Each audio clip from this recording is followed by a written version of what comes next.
Hello, everyone. This is John Allen. I am the editor of Crux, your one-stop shopping destination for the very best in smart, wired, and independent Catholic journalism, and the host of this show, Last Week in the Church. Now, this is the show where we kind of raid the fridge news-wise, take out some leftover news from last week, throw it on a little skillet, sprinkle on some secret spices and our special Crux brand secret sauce, serve it up piping hot.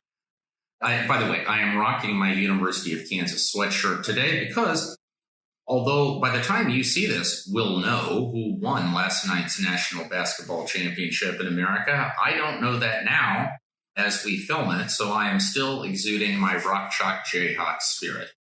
Here's what we've got on the rundown for you this week. The war in Ukraine rages on, and it's possible President Vladimir Zelensky may be getting a new visitor. Pope Francis himself. We'll discuss. The Pope spent last week meeting with representatives of indigenous nations and persons in Canada. He said the two famous words, "I'm sorry." We'll talk about where things go from here. The Vatican's trial of the century keeps trucking along this week. And finally, the Pope did a weekend not with Bernie's, but rather in Malta, and we'll talk about what came out of that. All that and more is waiting for you, so please stick around.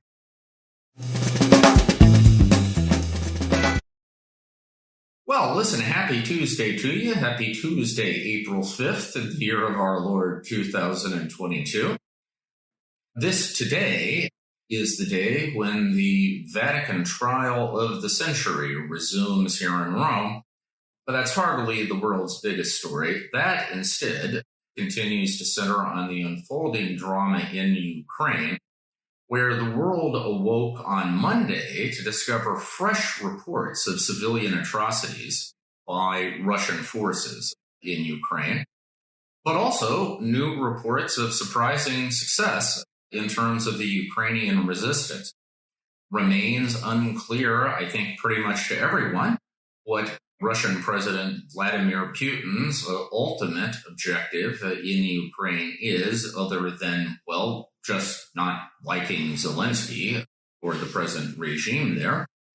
But ultimately, what Putin hopes to accomplish remains obscure.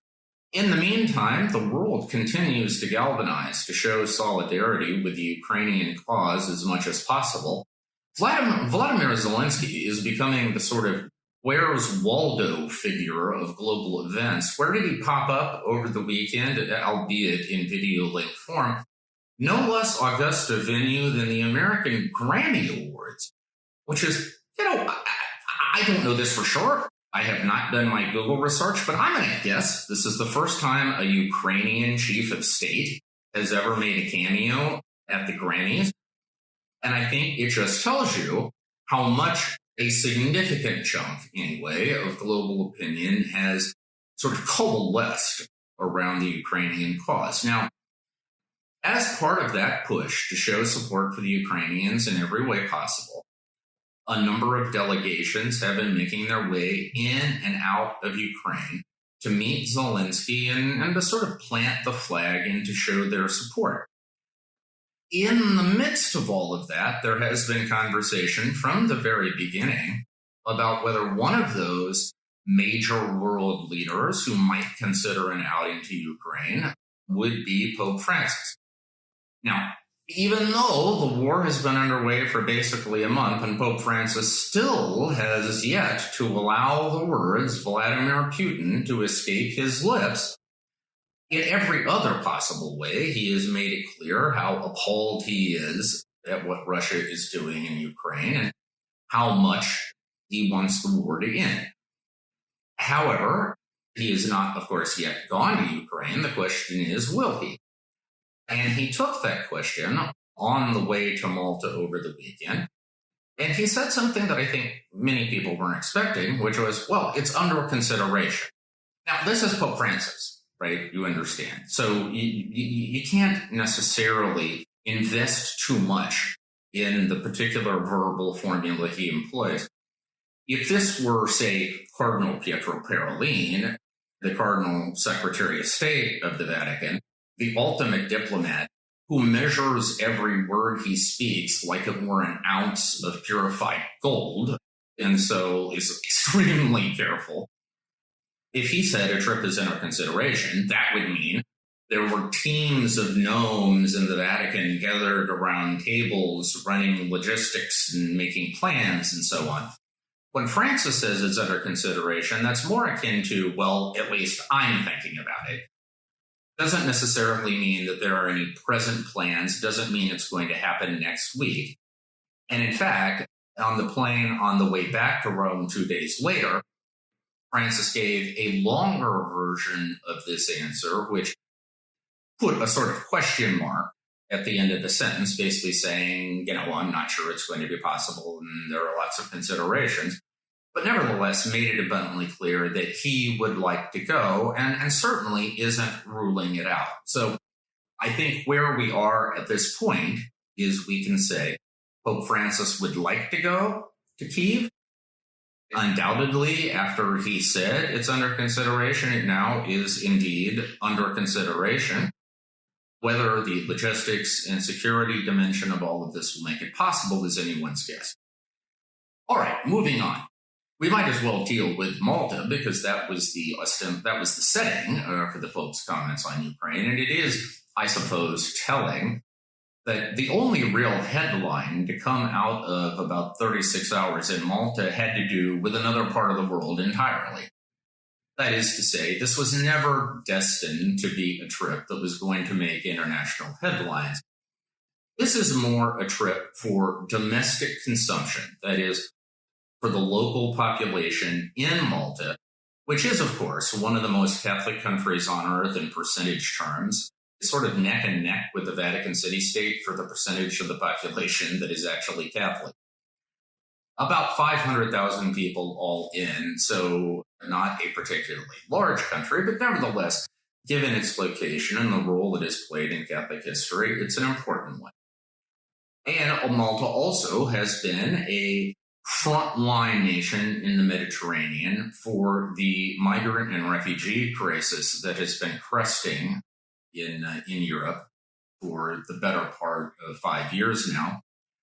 And so it was a nation that was, in a way, an ideal venue for Francis to roll out a kind of, greatest hits version of some of his core social, political, and cultural themes. So the importance of welcome, of humanity and dignity in the treatment of migrants and refugees. Pope Francis often invoked the biblical story of St. Paul being shipwrecked on Malta and the welcome that he was given by the Maltese people as a kind of metaphor for the sort of welcome that Malta today ought to be willing to extend to migrants and refugees.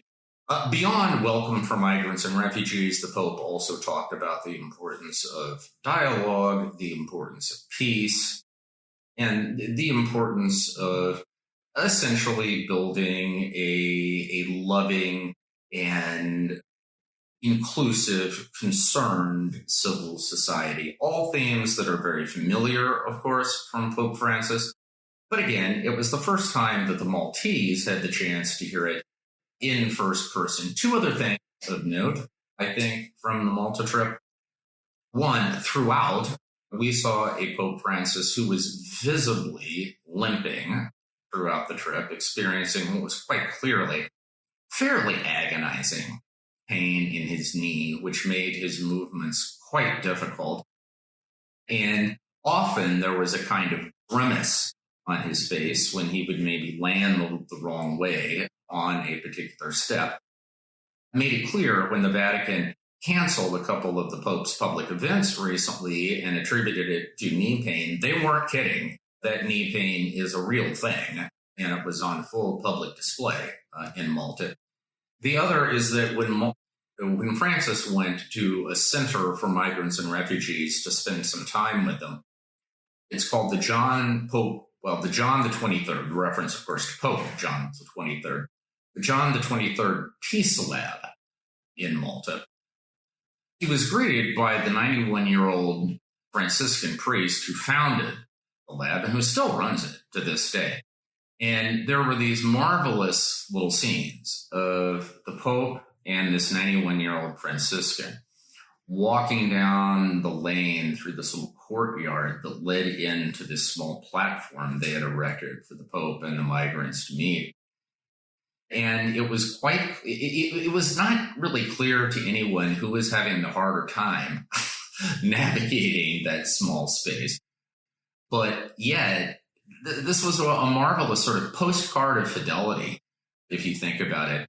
Two geriatric men, one a nonagenarian and one an octogenarian, and yet still going strong, trying to defend the human dignity of these people who everyone else seems to have conveniently forgotten. It was sort of a happy Catholic moment, to be honest, to witness that scene. All right, we shift gears then to Canada.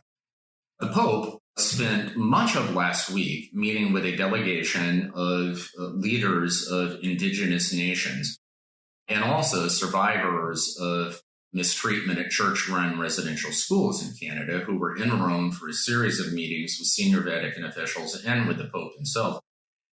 He met with elements of these delegations on 4 different occasions.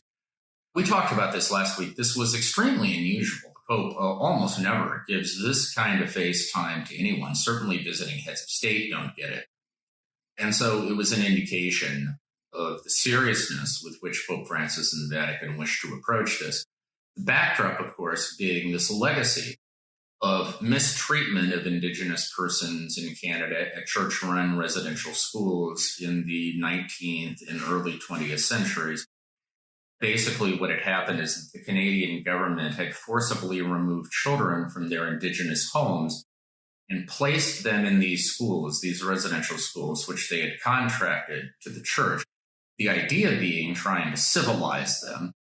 However, what happened in too many cases is that they were subject to various forms of abuse, physical, sexual, psychological, and you can also add cultural. A commission in Canada in 2005 actually found this a form of cultural genocide.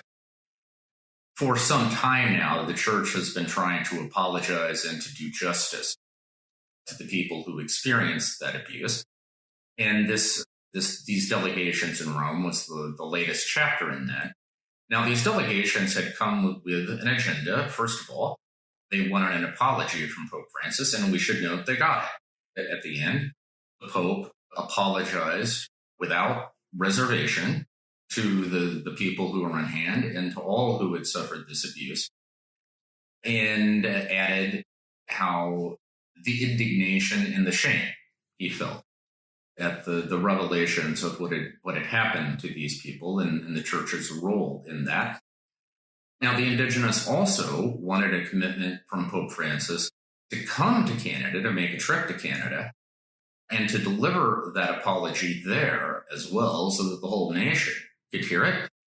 Pope Francis delivered on that front as well, indicated he wants to make this trip, joking he would like to come when it's not so cold. And all indications are, and we heard this during the week from some of the representatives of the indigenous, that may well happen in July. So this was, in a sense, a down payment on a papal apology and a papal trip to come, most likely set for sometime this summer. A footnote to all of this. Last week on this program, you may have heard me say that at these residential schools, some of the survivors were found in unmarked mass graves. Now, several of you in Canada have pointed out to me since that although that was the initial media storyline about some of the discoveries in Canada, in fact, so far as we know, there have not been any mass graves discovered. We're talking about individual graves. Whether they were marked or not is a little bit difficult to ascertain at this point because of indigenous sensitivities about disturbing the remains of people who have died. Now, none of this makes a great deal of difference, of course, in terms of the legacy of abuse and the need to do justice for that. But, of course, we're in the news business and details matter. I didn't get those two details right, and so for that, I apologize. Finally, this week, we end with the Vatican's trial of the century. This trial with 10 different defendants and a handful of corporate entities, including, for the first time, a cardinal of the Catholic Church, an Italian Cardinal Angelo Becciu, which rolled on last week and will roll on this week, all of it centering on their role in a $400 million London property deal gone horribly wrong. This past week, we heard from an Italian Monsignor, a former mid-level official in the Vatican Secretary of State, by the name of Monsignor Carlino, who, as I've noted before, has my sympathy because in Italian, the word Carlino means pug. My wife Elise and I say, hi, Elise. Hello. Elise is behind the camera doing bang-up work. As always, Elise and I have two little black pugs, Augusto and Gelsomina, so anybody who evokes memories of our dear pugs is okay on our book. Anyway, Monsignor Carlino gave his testimony. The only real news flash to come out of it was he confirmed something we basically already knew, which is that Pope Francis himself had green-lighted the negotiations that led to the payments to Italian financier Gianluigi Torzi that are now considered part of the criminal conduct at the heart of this trial. Not exactly dispositive, although it does raise the question of how exactly anyone in the Vatican could have committed a crime paying Torzi this money when the Pope himself told them to do so. The other little tidbit to take out of Carlino's testimony is that he emphasized that at every step he never did anything without the authorization of his superiors. He cited a saying in the Secretary of State, which goes like this: "Chi ubbidisce non felice." Basically what that means is he who obeys cannot make a mistake. And if you want to know everything you ever needed to know about the culture of obsequious clericalism that sometimes reigns in the Vatican, there you go. This week, we're expecting two key moments. Today, the hearing that will take place in the Vatican Tribunal will focus on, among others, René Brulhart, the former Mr. Fix-It, who is the head of the Vatican's Information Authority, world-class anti-money laundering expert. He once, as the vice chair of the Egmont Group, helped restore Saddam Hussein's private jet to the people of Iraq. He was considered a symbol of the Vatican's seriousness of the cleanup efforts. But now he is in the dock. We will see if the Vatican actually has any evidence against him.